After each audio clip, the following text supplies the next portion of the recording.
Ploughing through the waves along the Kent coast, Dover lifeboat off to yet another call-out.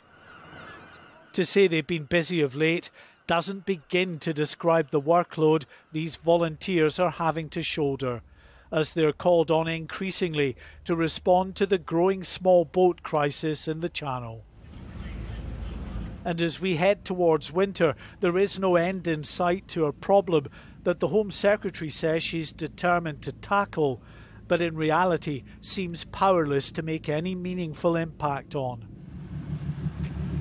It was the promise of relatively calm conditions in the Channel this week that brought dozens of small boats back out onto the water.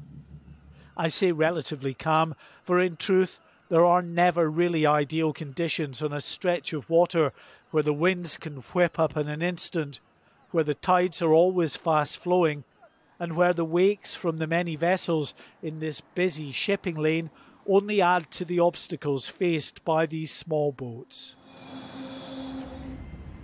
On Wednesday, more than 20 of them were intercepted in British waters. Around 10 incidents were reported early morning. The boat's occupants brought back to shore. Here they're on the Border Force cutter Seeker. 5 Border Force vessels were responding to calls throughout the morning. But by lunchtime, there were more small boat sightings than they could possibly manage, at least a dozen in the space of a few hours. And so much of the burden falls on the lifeboats, often called out as many of the migrants are told by the people traffickers to dial 999 and say they're in trouble. The RNLI then have no choice but to respond. But it is putting intense pressure on this volunteer service, where those responding have to leave their main job of work for hours on end, day after day. It's clearly unsustainable. Border Force is purchasing a fleet of new vessels, but they won't be on the water for several months yet.